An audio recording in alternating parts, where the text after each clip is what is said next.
Dicen que el amor puede ser una enfermedad, que la pasión, cuando se mezcla con la codicia, el poder y la palabra, termina por destruirlo todo. Hoy viajamos 5 siglos atrás para hablar de una historia que empezó con un flechazo y acabó en tragedia. Una historia de hechizos, engaños y palabras tan poderosas que ni la muerte pudo silenciarlas. Bienvenidos a este episodio, La Celestina del pecado al aula. Soy Elisa Lucero y durante los próximos minutos vamos a adentrarnos en una de las obras más inquietantes y fascinantes de nuestra literatura. Pero no lo haremos solos. La acompañaremos de su versión más moderna, la adaptación escolar de la editorial Bruño, para entender cómo una tragicomedia del siglo XV sigue viva en las aulas del siglo XXI. Fernando de Rojas nació en 1465 en la Puebla de Montalbán, Toledo. Fue jurista, lector humanista y quizás sin quererlo, el autor de una de las mayores joyas de la literatura española.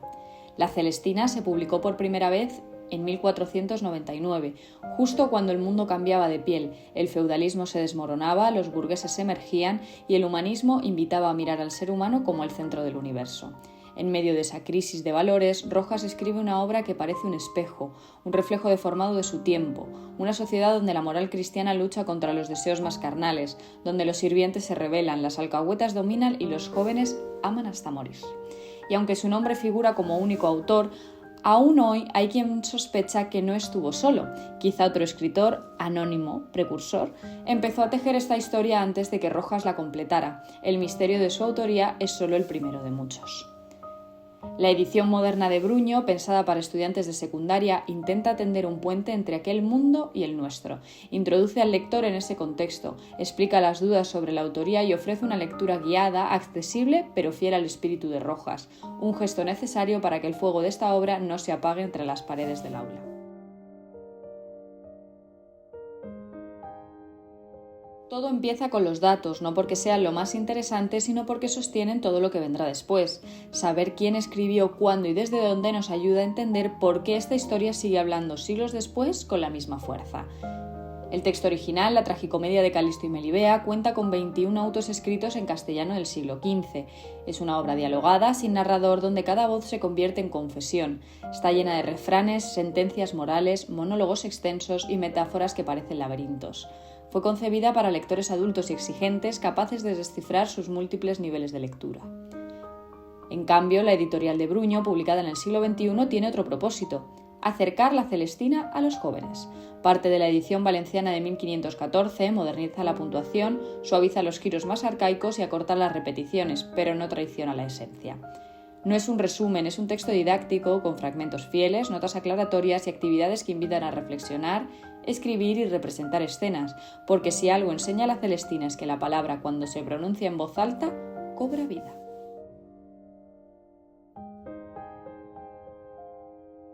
No hace falta contarlo todo para comprender la magnitud de lo que ocurre. A veces basta con asomarse a la primera grieta para intuir la caída. Esto es simplemente la historia de un deseo que se desborda y de un mundo que no sabe contenerlo.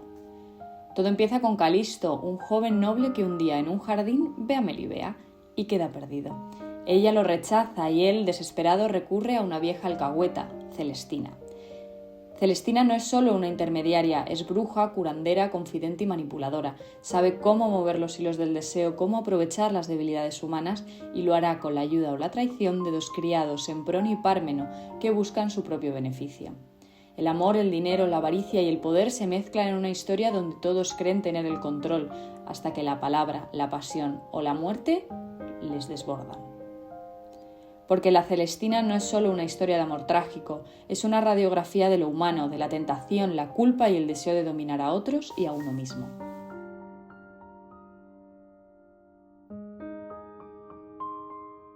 No hay historia sin voces, y en la Celestina cada voz carga con una verdad, una mentira o una necesidad. Son personajes que no se explican, se contradicen, se delatan, se revelan, como en la vida nada en ellos es puro. Calisto, el enamorado, vive consumido por una pasión que confunde con un amor verdadero. Melibea, al principio firme y orgullosa, encarna el conflicto entre la honra y el deseo. Y Celestina es el alma de la obra, vieja, astuta, manipuladora, pero también víctima de su propio ingenio. En sus manos se cruzan los pecados de todos. A su alrededor, Semprón y Pármeno, criados que buscan dinero y poder y terminan enredados en la misma telaraña. Cada personaje habla con voz propia y esa polifonía convierte a la obra en algo más que un drama, en un espejo moral.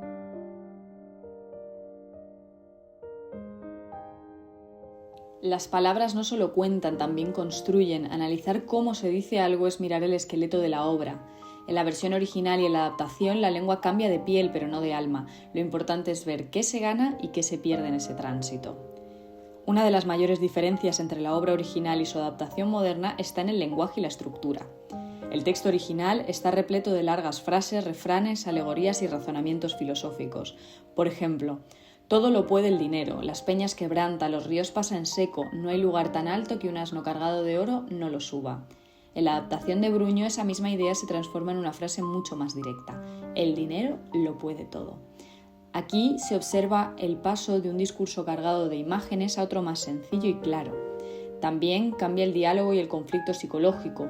En el original, el enfrentamiento verbal entre Melibea y Celestina está lleno de apartes, exclamaciones e insultos complejos. Alcahueta falsa, hechicera, enemiga de honestidad, causante de secretos errores. Mientras que en la adaptación se mantiene la tensión, pero se simplifica el lenguaje. Vieja, no entiendo tu mensaje. Por una parte me molestan tus palabras, por otra me das pena. En el texto original también encontramos una riqueza argumentativa llena de digresiones.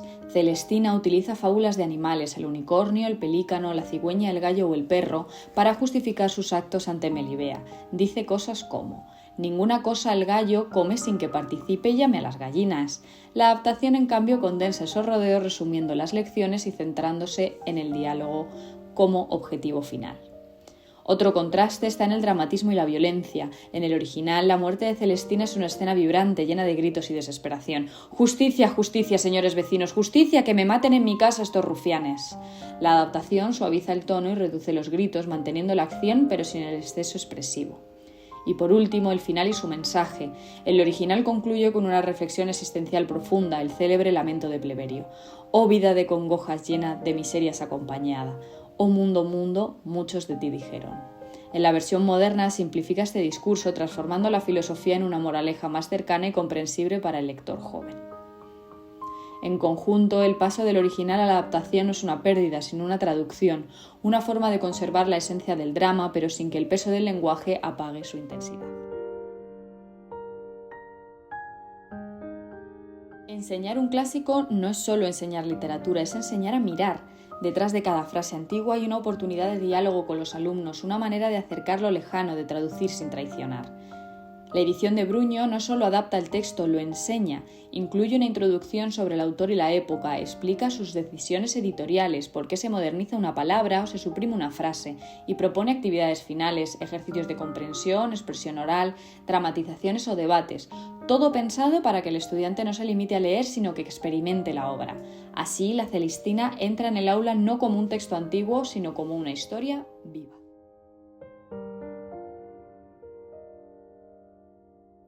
Al final, todo análisis es una forma de despedida. Cerramos las páginas, pero quedan las preguntas. ¿Por qué seguimos leyendo esto? ¿Qué nos dice hoy? ¿Y de qué modo nos hemos visto reflejados en sus sombras? Leer la Celestina en su versión original es como entrar en una catedral de palabras. Cada frase pesa, cada diálogo es un laberinto, cada personaje encierra una lección moral, pero no todos los lectores pueden recorrer ese templo sin guía. Por eso, la adaptación moderna cumple una función esencial: abrir la puerta. Permite que nuevos lectores entren, que los jóvenes se acerquen sin miedo a un texto que, pese a su antigüedad, sigue latiendo. La versión de Bruño destaca ante todo por su fidelidad estructural. Conserva la división de actos, los principales núcleos de acción y la esencia de cada personaje, pero simplifica el léxico arcaico sin traicionar su tono y ajusta los diálogos para que mantengan ritmo y coherencia sin perder la tensión dramática. También se nota un trabajo cuidadoso en el registro lingüístico que moderniza expresiones sin eliminar del todo el sabor renacentista. Las frases se acortan, los refranes se reinterpretan y la violencia verbal se suaviza para adecuarse al público juvenil sin borrar el trasfondo moral que sostiene la tragedia. Desde el punto de vista didáctico, esta adaptación es un recurso valioso. Introduce progresivamente los temas universales del original, el deseo, la ambición, el poder y la corrupción en un lenguaje comprensible, pero con profundidad suficiente para trabajar los valores, las emociones y los dilemas éticos en el aula. Recomendaría esta versión porque no solamente acerca la obra, enseña a leerla, no la sustituye, la prepara, actúa como una antesala al texto de Rojas, un puente entre el Renacimiento y el siglo XXI. Al final, la Celestina sigue hablándonos de lo mismo, del deseo, del dinero, del poder y de los límites del amor, y aunque cambien las palabras, las pasiones humanas no han cambiado tanto. Si nunca te has atrevido con la Celestina, empieza por la versión de Bruño, y cuando sus voces te acompañen, vuelve al texto original. Ahí, entre sus frases laberínticas, entenderás por qué 5 siglos después seguimos hablando de ella. Esto fue La Celestina del pecado al aula. Gracias por escuchar y nos oímos en el próximo episodio.